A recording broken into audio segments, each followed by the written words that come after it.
So, what's your name? My name is Christopher Young. Chris, nice to meet you. Nice to meet you. What are you doing out here today? I'm out here trying to panel up money just to live and get by, make my necessities that I have to do, which if I don't, I'd be sick. Are you from Miami? I'm not. I'm from Texas originally. Did you have a good childhood? I had an all right childhood, not a great childhood, but okay. I mean, other than drugs, I was a real bad addict all my life. So there were drugs in your childhood? Yeah, a lot of drugs. How so? Well, my mom smoked meth and weed, and my brothers all drank and did weed and other drugs. And because of that, I started meth at 9, and it just went like 8. I was doing weed and stuff like that. And I went up the hill like around 13. I started opiates. And I was just keeping meth and crack and opiates, and I did that all my life. And then at about age 15, I ended up doing heroin and shooting it and banging it, and just off the Richter scale with drugs. Doctors hear my story, and they said it's amazing you're even alive, much less healthy. I mean, starting drug use so young, doing meth at 9, I mean, what? Interesting to say the least. What was it like? Like, what was it something like when you did it that young? Like, how did you even react to it? Did you like it? I did. I actually liked it. I liked being able to stay up, and then it was great for me because I didn't like school, and I could go to school and just go to sleep. I didn't have to listen to the teacher because at that point I was so tired, from being up all night. I just walk into the classroom and go to sleep, and then I would go back home and smoke meth. And this was given to you by your brother? Yeah, originally, yes. And you haven't mentioned your dad yet. Was he in your life? My real dad, I only seen him once when I was a kid, and I did not come into his life till I was 11 because he left me in my mom's stomach when I was still in my mom's stomach. And my stepdad was abusive. He beat me every day of my life. So that's another tough part of my childhood. I guess I didn't have a great childhood. I had an okay childhood because of my mom. It was the only reason it was any good, my mom. Everything else about it was bullshit. Did teachers or any type of, were there people that tried to reach out and help you at all? I would shut them down and not let them. Why is that, you think? Why do you think you shut them down? I just didn't want anybody to know my business about how bad it was, certain things about the house and shit. And I didn't want to get taken away because of my mom. My dad, I wouldn't have given a fuck, but mom, I didn't want to lose my mom. Looking back, are you glad that you stayed? I don't know. I'm not sure. It's a hard question. I had to really think about that for a minute. Aside from all of that chaos going on around you, you felt, I get the feeling that you loved your mom and had a good relationship with her? Very much. We had a great relationship. Mom was my life, my whole world. And what was your relationship like with your brother? One of my brothers, we had a very good relationship. Me and Jonathan, because Jonathan didn't actually get into drugs. He was always sober. And we were like thick as thieves. And then another brother, the one that gave me the meth, we ended up always fighting and stuff, because he'd come in barred out or whatever, and we ended up fighting. And then I hit him with a refrigerator grate one time, cut his arm open. He didn't really fuck with me anymore. And my brother Daniel was gone because he had kids to raise. And then, so it's topsy-turvy. Are you in touch with any family now? I still talk to my dad. I still talk to my real dad. I talk to my brother sometimes. I have Facebook, I go on Facebook sometimes. I talk to my aunts and stuff. So yeah. And how? If I able to get online, it's hard without phone. And how are they doing? Like even the brother that was doing drugs at that time, is he still? He's dead. He died. Somebody gave him a crack laced with fentanyl. So he overdosed. Yeah, he overdosed. He died. I did go to high school here in Miami. When I got in Miami, I went to high school. I even did a little bit of middle school here in Miami. I was actually held back for some years and pushed forward a couple years because I was too young, too old to be in my group they had me in, so they pushed me up like 2 years ahead. And I was real young. I turned 18 in high school. Okay. And I was still in high school. I was like 21 by the time I hit my 12th grade year when I was supposed to graduate. And I dropped out. because of the streets, and I was already on drugs and everything. I was out on the streets at that time. You were out on the streets during high school? Yeah. What high school did you go to? Palmetto High, senior high.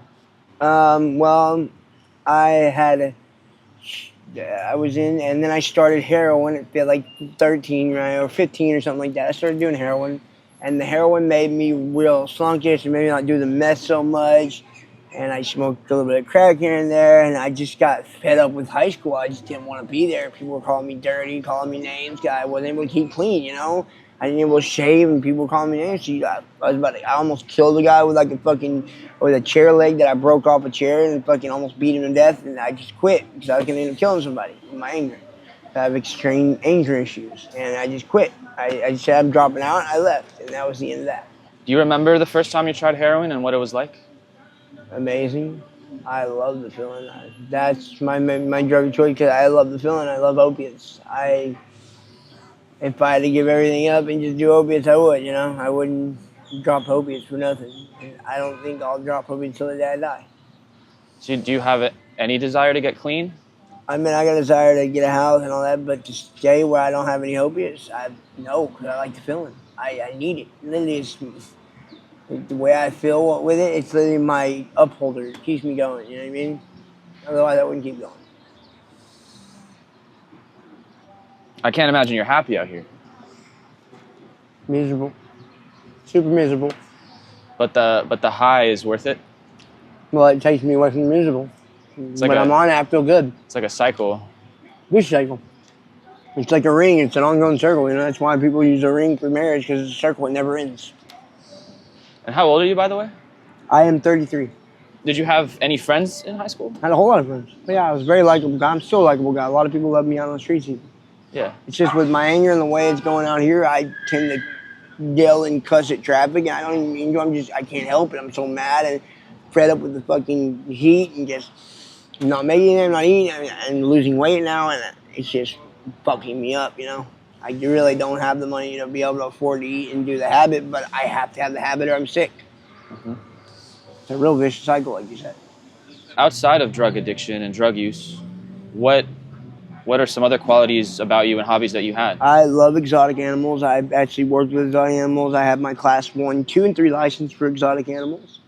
I play football. I love football. I played high school football. Almost got scholarship, other than dropping out. And literally, it's retarded because I dropped out like 4 months for graduation. So that's very retarded, I think, on my part. But I just couldn't take it, you know.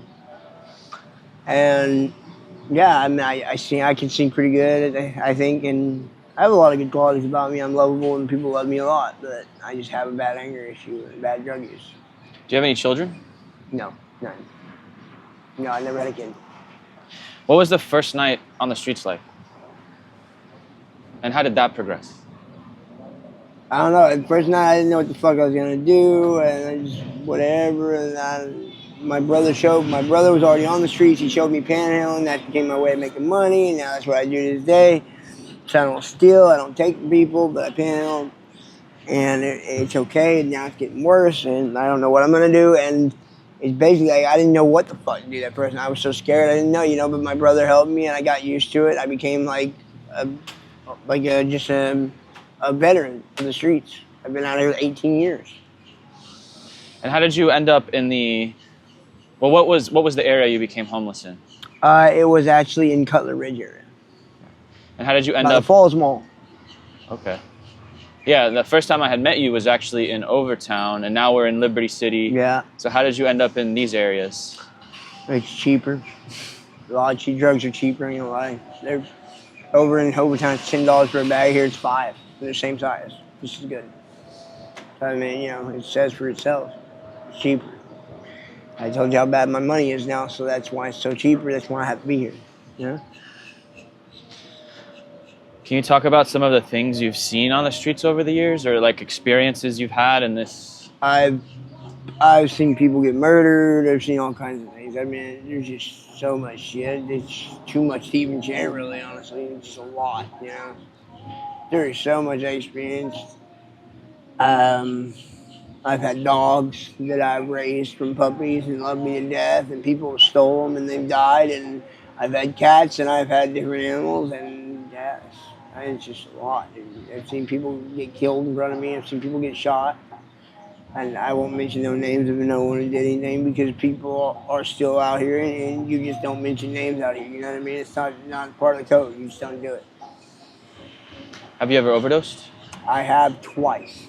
Twice. How did you come back from that?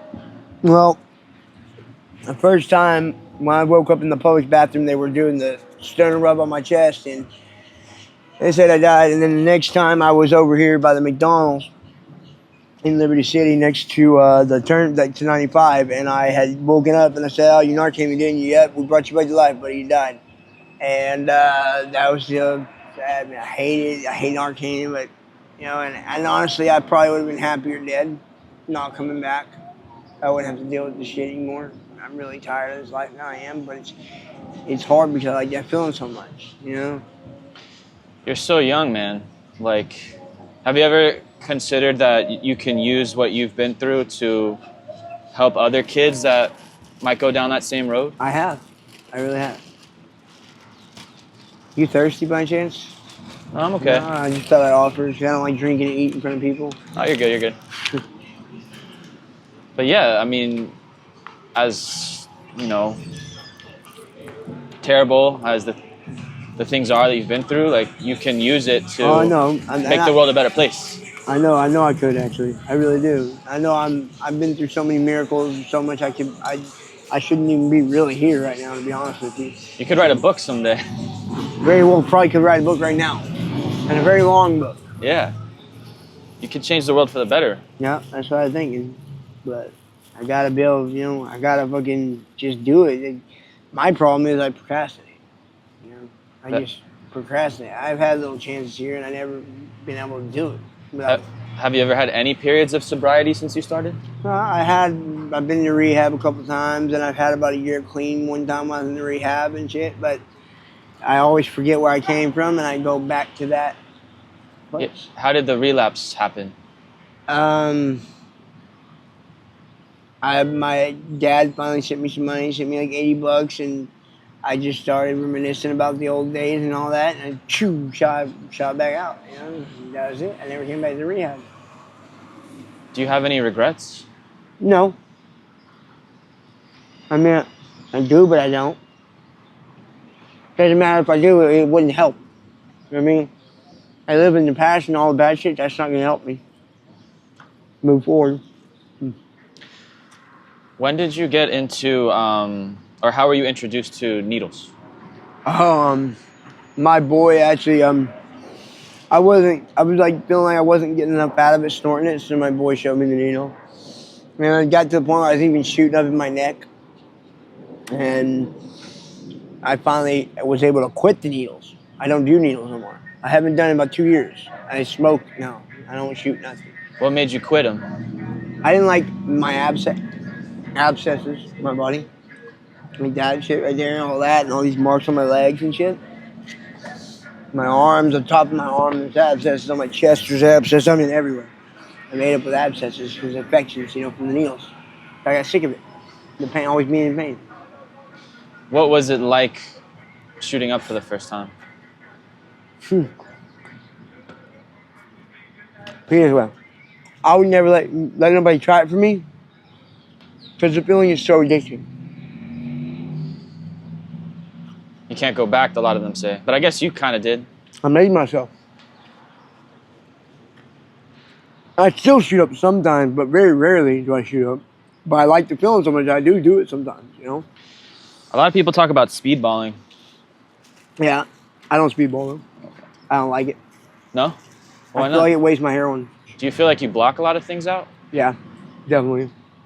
Yeah, definitely myself blocking shit out. I don't remember it because of that. Does a lot of what you've been through also prevent you from getting sober? Yeah. I'm afraid to face it. That is true. I'm about ready, honestly, I am. I'm getting real sick of it. I'm real tired of this life, being out here. Every day is the same. It's like a broken record. They say when you're on drugs, you have a disability, you do. It's truly a disability. What would you like to do with your life if you were to get into recovery? Work with exotic animals. That's my life. Go like travel and see animals and shit like that in the wild. Teach people about animals. Is there anything else you'd like to share before we end the video?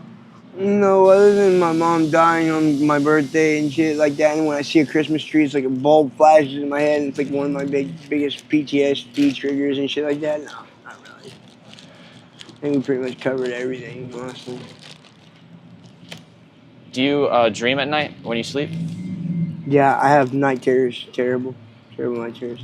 But there's so many different things. Sometimes I'm eaten by zombies. Sometimes I can't hug my mom. Just all kinds of shit. Are you religious at all? I am very religious. I'm Catholic. Me too. Yeah, I'm very religious. Do you pray? I do, all the time. I even pray the rosary 3 times a day. Do you really? Yes, I do. Yeah, I don't have a rosary on me. Somebody stole mine. I'll get you one. Yeah, please. But I've had this one for like 15 years. Wow, that's good. It's just a plastic one, but No, it's good still. It's good you kept it. I had a really like a handmade like wooden one somebody gave me. A really nice one. Somebody stole it. are you always in this area? Yeah, this area. I'm here every day. Yeah. You can always find me here. I'll check back in and Definitely. I'll definitely bring you that rosary and, Definitely. just keep up with you. And Maybe we go to church one Sunday together. I'd love to. I would too, honestly. I would love to. I haven't been to church in a long time. I need to go. It was very nice talking to you, man. Yeah. Had a great time, honestly. Yeah, you too. Fine. Is there anything else you'd like to share before we end the video? No, just everybody, have a great night and God bless you all and take care. Is there anything you'd like to say to someone who might be considering trying drugs? Don't.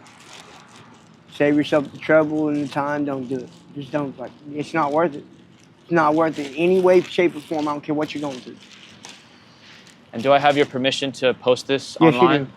On social media? Absolutely. All right, Chris, thank you for talking to me. Not a problem. Thank you.